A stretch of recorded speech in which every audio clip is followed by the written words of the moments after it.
the thing that we have studied till now is the connection of the spinal cord with the cerebrum or the cerebral cortex. But what we need to do in this video is the connection of the spinal cord with the cerebellar tract. This is our cerebellum, and the cerebellum has superior, middle and inferior peduncles. The peduncles are actually the connection pathways, and now we will have two different pathways. One is the anterior one and other is the posterior one, and how they will enter, we are going to discuss all of that.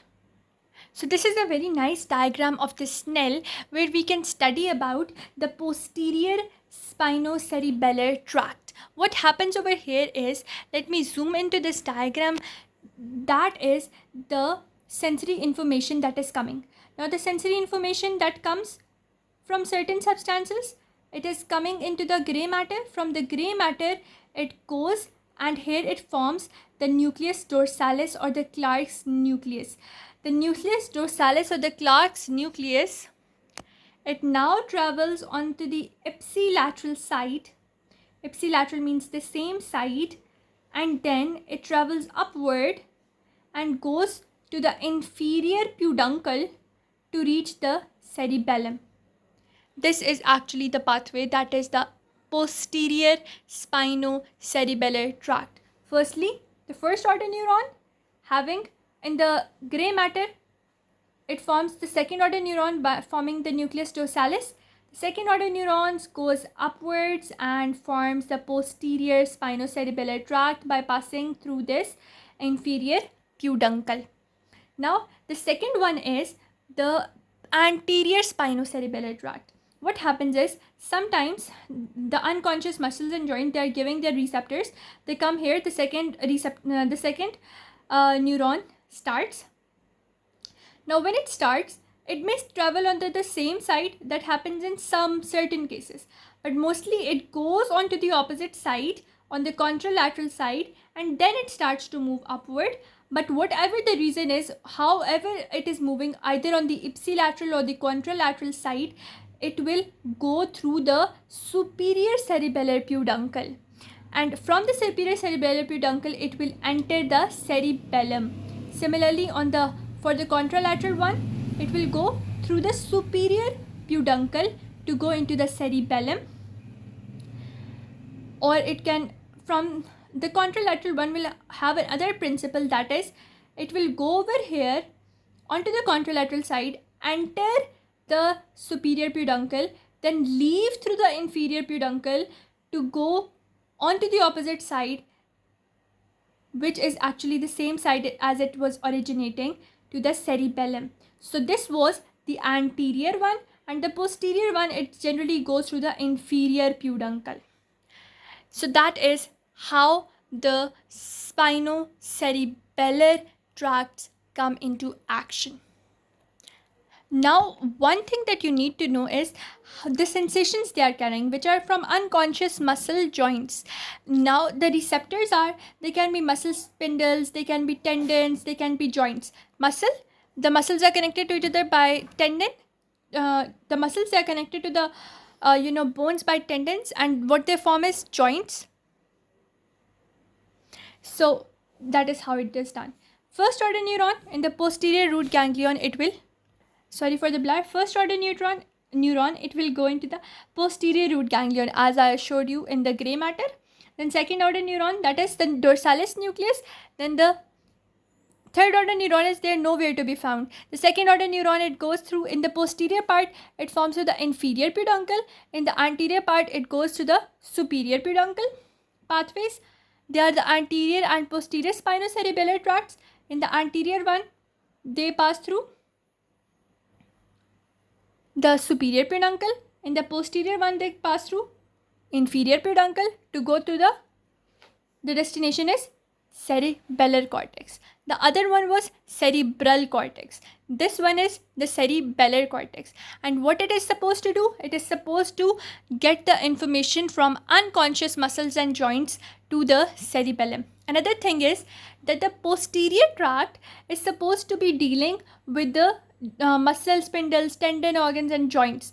But the anterior one also deals with the information coming from skin and the superficial fascia of the muscles, the tendons, and the joints. Now we have this very nice pathway that is actually the cuneo-cerebellar tract. What happens in this is, nucleus cuneatus that was receiving fibers from fasciculus cuneatus that was in the dorsal column. Now fasciculus cuneatus, it comes in the gray matter. It moves from the gray matter to go into the nucleus cuneatus, and instead of crossing over, what it does is it goes to the same side of the cerebellum by passing through the inferior peduncle.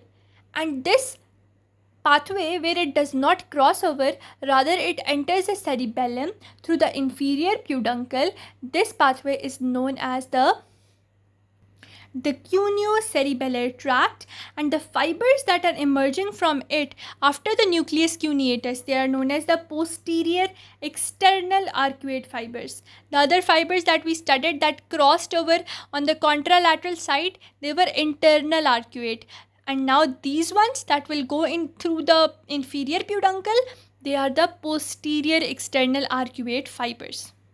Now I will take you guys through this pathway, that is the spino-visual pathway. We studied about the anterolateral pathway.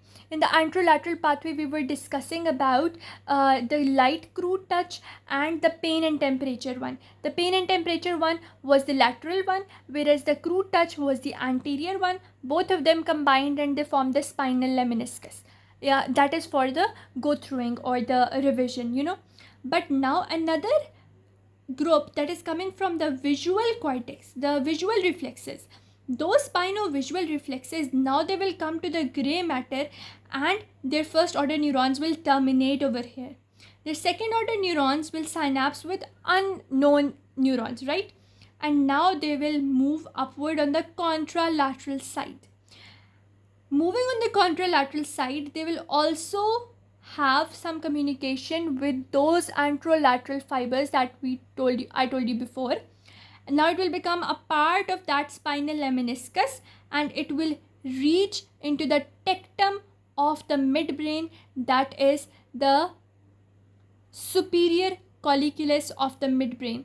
And this superior colliculus or the tectum is responsible to convert the spino-visual reflexes into processing them into visual reflexes, and that is the spinotectal reflex.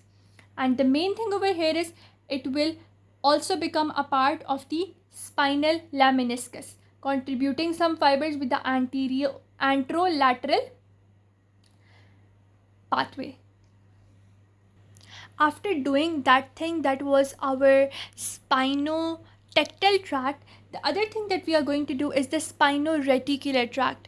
Now, what is the spinoreticular tract? Consider you need to get your conscious information, right? How will you get the conscious information? The afferent information that influences consciousness, that sensory or the first order neuron will go into the gray matter, but now it will go uncrossed, and it will move on the ipsilateral side, and then it will move upward to the pons, the medulla oblongata, the midbrain, and it will then synapse with the reticular formation. And that reticular formation is responsible for producing consciousness and awaking our cerebral cortex. So that is the main process. One fiber that was going to be the proprioceptive one, one fiber that was the spinovisual one, it is going to cross over. It is going to go on the contralateral side and it is going to end into the tectum, and it is very much related to the anterolateral one through spinal lemniscus. But this that influences our consciousness, it will travel ipsilaterally on the same side, and it will end now in the reticular formation, and this reticular formation is going to influence our level of consciousness. Now after the spinovisual one, which is going to go onto contralateral side, crossing over, move its sensory or the second order neuron is going upwards, ending in the tectum. The second one was the reticular formation. This reticular formation is going to form the second order neurons in the gray matter. The second order neurons, they go upward, they will have connections with the reticular formation of the medulla, the pons, and the midbrain, and this is how the reticular pathway is occurring. Now we have the other pathway, that is from the proprioceptive and the cutaneous organs, and this pathway is known as spino-olivary pathway. What happens in this is that the first order neurons, they will terminate in gray matter. Second order neurons will start from the gray matter, they will go on to the contralateral side, they will move upward, and they will terminate now here in the medulla oblongata, but in its olivary nucleus, in its inferior olivary nucleus. Second order neuron coming from the medulla, second order neurons coming from the gray matter, moving upwards, they are going to end in the inferior olivary nucleus. Now from the inferior olivary nucleus, I need your attention, because from the inferior olivary nucleus, they will go onto the contralateral side again, and they will form or pass through the inferior cerebellar peduncle to pass into the cerebellum. Simple as that. And that is our spino-olivary pathway, and this spino-olivary pathway is responsible for conduction of the proprioceptive and cutaneous information. The spinotectal ending in the tectum, which was in the midbrain. The spinoreticular ending in the reticular substances of the pons, midbrain, and medulla. And the spino-olivary ending into inferior olivary nucleus of the medulla, then crossing over to the inferior peduncle of the opposite side and going into the cerebellum. This is the whole pathway. Now they're talking about visceral sensory tracts. They are saying that in the viscera, the damage can be due to ischemia, due to chemical damage, spasm of the smooth muscles. What happens with this damage is that this damage is going to go via nerves to the posterior or the lateral column. Now in the posterior or the lateral column, what will happen? The first order neurons will end, second order neurons will be formed. The second order neurons in the posterior or lateral gray columns, now they will ascend upwards, and they will end into the level of ventral posterolateral nucleus of the thalamus, and from the ventral posterolateral nucleus, third order neurons will now emerge, and these third order neurons, what are they going to do? They're going to pass into through the posterior limb to the post central gyrus. That is very much similar to what I taught you in all those things, that the pain and temperature pathway. So the visceral pain is similar to that, but the location of its movement is the posterolateral pathway rather than anterolateral pathway.